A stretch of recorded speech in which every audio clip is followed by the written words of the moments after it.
I almost feel bad for the new era of content creators just because it's so different now and so much harder. I see so many people doing all of the right things, all of the engaging edits and hooks, posting several times a day, working harder than me, low-key, and it still doesn't blow things up for them. I think I'm quite lucky because I was amongst what I like to call the graduating class of 2020 on TikTok, which is really just TikTokers who found their fame and found their audience during COVID, back when it was much easier because TikTok was new and people were in their houses, blah, blah, blah. Meaning a lot of stuff that worked then doesn't work now, and again, things were much easier then, but there are still some tricks of the trade I can share with you if you're getting into content creation that will help you succeed, or at least make it more likely that you'll succeed. So let's lock in. The first thing is you actually have to post content. I know. The reason I'm starting like that, starting at point 0 instead of point 1, is because I've had so many conversations recently with people who want to be content creators, people who want to use social media to grow their business or grow their brand, and then I go to their page and nothing is posted. Or the only posts are from like 2016. If you genuinely want to utilize social media for any reason, garnering attention to you, garnering attention to your brand, whatever the case may be, you have to post. You have to use it. Enough excuses, enough laziness.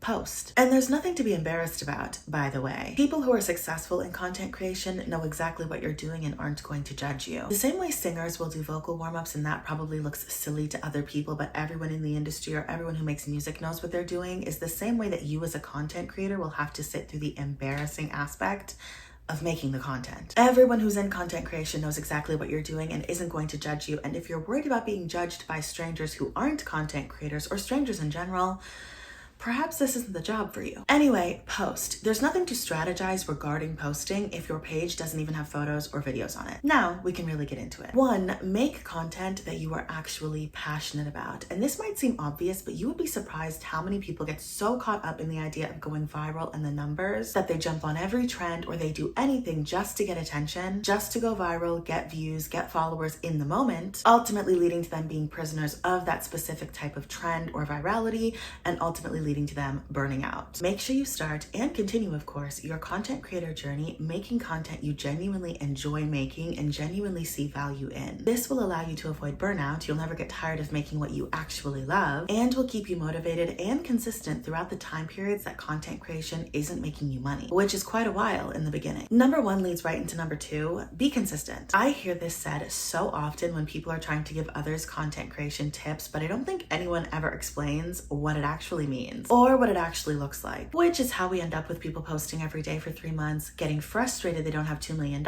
or followers yet, and then quitting and saying consistency doesn't work. Creating content for 3 months is not consistency. Creating content for a year is not consistency, at least not the consistency that I'm talking about and not the consistency this takes. Consistency here is doing it until it works. Jackie Aina was making YouTube videos for over 10 years. Your favorite TikTokers were making them for at least 5. You need to be in this for the long haul if you want to do this, which is why, again, it's important that you're making content you actually love. 3, avoid focusing on the numbers in the beginning. First, I want to acknowledge how difficult it is to actually do this. I know. Not only do you focus on the numbers because you know how this works. Numbers, good numbers, lead to fame and money, but also it's exciting to see people engage with you and watch and share and comment on your stuff. But despite how difficult it is to do, I need you to do it in the beginning, not focus on the numbers. Just focus on posting what you like to make consistently. Because as exciting as the numbers can be, they can also be discouraging, and it's very easy to become discouraged out of doing something in the beginning stages. So in the beginning, don't pay attention to it. Ignore it. Ignore the views, ignore the shares, ignore how many people are following you, only focus on making the content. You will have plenty of time to care about the numbers in the future, I promise you. But doing it too early is going to stress you out unnecessarily, it's going to discourage you and make you fearful to post, and it will take the fun out of posting, the fun feeling that got you posting in the first place. Ignore the numbers. 4, become the niche, don't have a niche. Now, I don't know if this is something you can consciously do, but I truly believe it's the best place to be, the best position to be in. When you talk to people about content creation, they will often tell you to niche down. Niching down makes it easier for an audience to find you, for an algorithm to sort and promote you, for brands to find you and make sure they align, etc. And none of that is wrong per se, but the thing about attaching yourself to a niche is it pigeonholes you. You are worth so much more in terms of marketing value, of course, if you can go anywhere, talk about anything, and sell anything, because you are the niche and your audience will go wherever you go. And don't get me wrong here, the girlies who are niched in makeup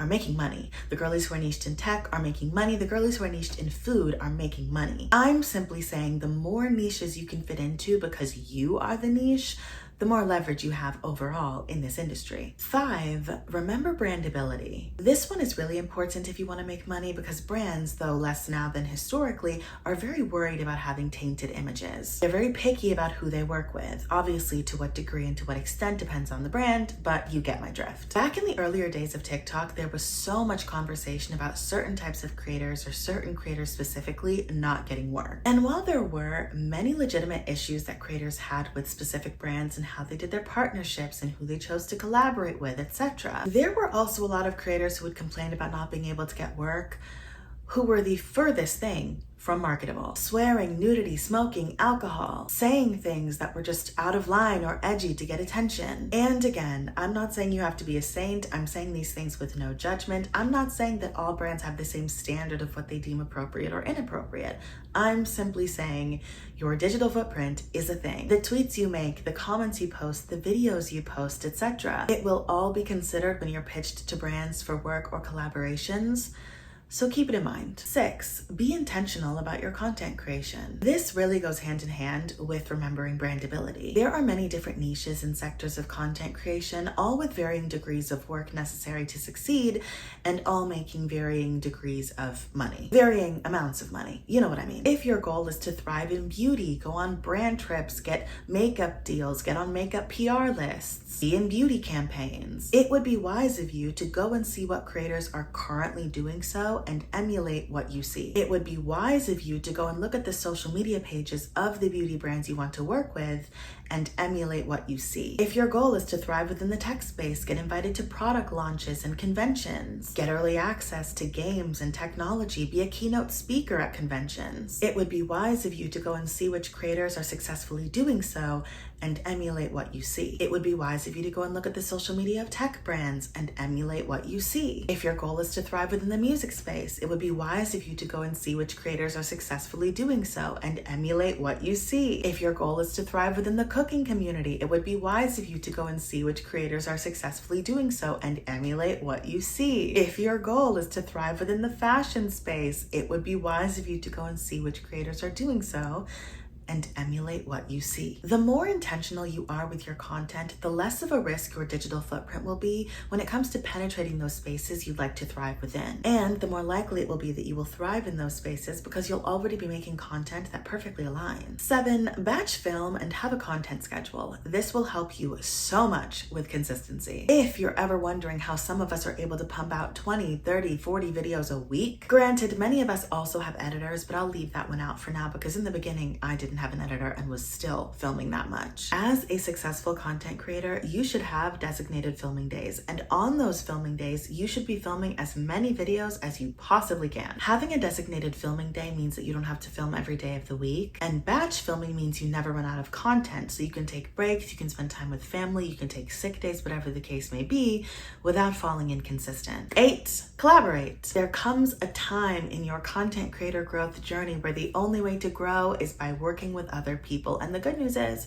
working with other people is often really fun. Now, obviously, it's ideal to get to work with creators or collaborate with creators who have a bigger platform than you. Not only do you then get to work with creators you're likely a fan of, but you get exposure to their massive audience. But don't forget the benefits or underappreciate the benefits of working with content creators who are in your sphere horizontally. Creators who have a similar platform size where you're both going to gain from each other's audience in a more equal capacity. Collaborating is how you make new friends, find cool creators to work with, and of course, get to show your content to a new audience. 9, utilize all platforms. Listen, I will be the one who makes the champagne complaint. Posting on all platforms is annoying as fuck. What do we even have now? TikTok, Reels, Instagram, Facebook, Snapchat, YouTube Shorts, Blue Sky, Threads, Twitter. It's very annoying, very monotonous. However, It is a must. Utilizing all platforms gives you multiple streams of income, provided they're all moderately successful. Utilizing all platforms allows you to grow an audience on all platforms, again, provided they're moderately successful. Therefore, if one platform goes down, you have all of the others. Save your videos with auto watermark and upload them everywhere. 10, diversify your income. And this goes really well with the last one as well. Until you start really making money from content creation, do not try to solely rely on money from content creation. At least not money from views. Keep a regular job so you can afford to do this if you have to. Make sure you're, again, uploading onto all of the platforms so you have access to all of their creator payout programs. Sell merch, start a business, invest the money that you're making. Do something besides solely relying on content creation to pay your bills. 11, save your money. I cannot begin to tell you guys how many content creators I know who have signed massive deals one year, have spent all of the money the next year, and then we're right back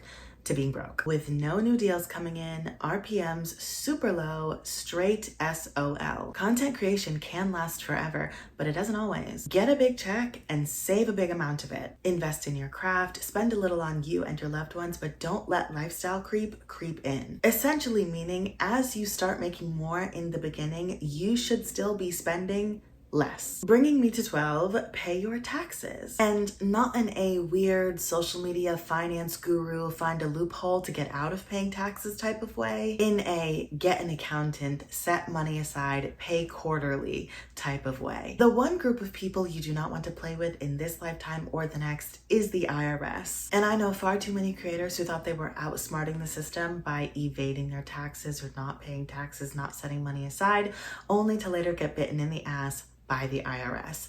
Pay your taxes, get an accountant, make the investment. It's worth it. And don't listen to anyone who tells you otherwise. 13, back to the more content-focused tips. Treat every video like it's the video that will go viral. Take the time to make every video your best video. Whether that's always making sure you look camera ready or taking the time to put in cool edits, whatever the case may be, take the time to do it. If you make a habit of treating every video like it's going to be the video, you will never be disappointed in the content you make because you're going to do your best every time. Also treat every video like it's going to be the video that goes viral in the context of not posting things you don't want people to know. Stop posting intimate details of your life and then when a video goes viral, coming online to be like, I didn't think anyone would see that.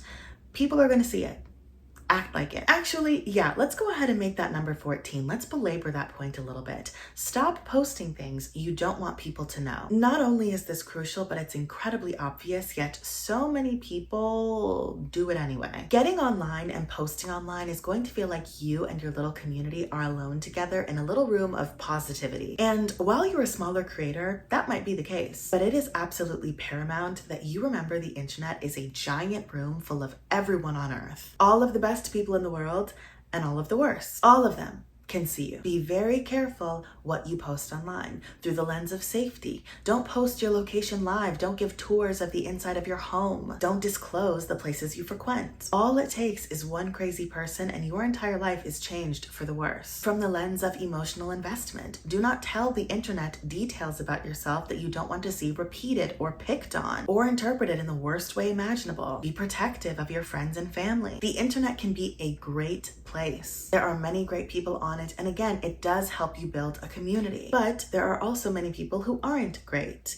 And the last thing you want to do is give people information or details about your life that they can use to hurt you. 15, be proactive. It is often assumed that when you start to succeed online, opportunities just fall into your lap. Not the case. Well, it's sometimes the case, but more often than not, opportunities have to be sought out. Content creators who you routinely see booked and busy are doing the work to pitch themselves for opportunities, collaborations, sponsorships, etc. Or their team is doing the work to pitch them for collaborations, opportunities, sponsorships, etc. You will see infinitely more success in the creator space if you are willing to go after what you want versus waiting for what you want to come find you. Mind you, this doesn't mean bothering brands, or it doesn't mean stealing PR emails or bothering people on LinkedIn. I'm talking about pitching full ideas to the correct people in hopes of building a business relationship and, of course, securing that bag. 16, make friends. Is it what you know or who you know? The age-old question.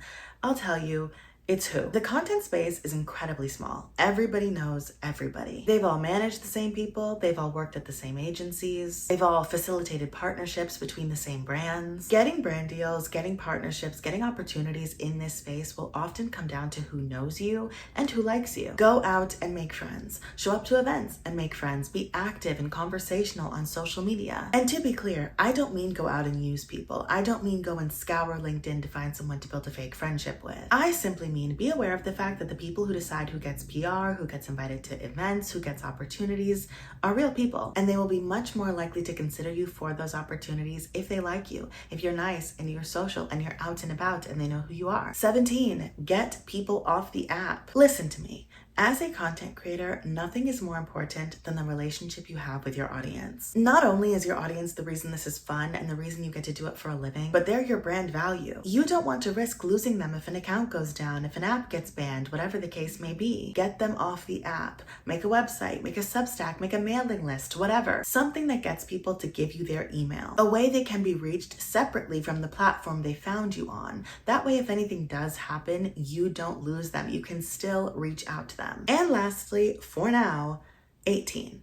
Commit to it. If you want to be a successful content creator, if you want to be successful at anything, you have to decide you're going to commit to the bit fully. That means you have to let go of whatever ego, whatever embarrassment, whatever sense of self prevents you from truly going all the way. That fear of judgment, that fear of being perceived, whatever it is, let it go and commit to the bit. Otherwise, this won't work. You have to decide you're going to commit to the bit. You have to decide you're really going to do this and go all the way. Anyway, that's all I've got for you guys for now. I will see you in my next video, and remember me when you hit 1 million followers.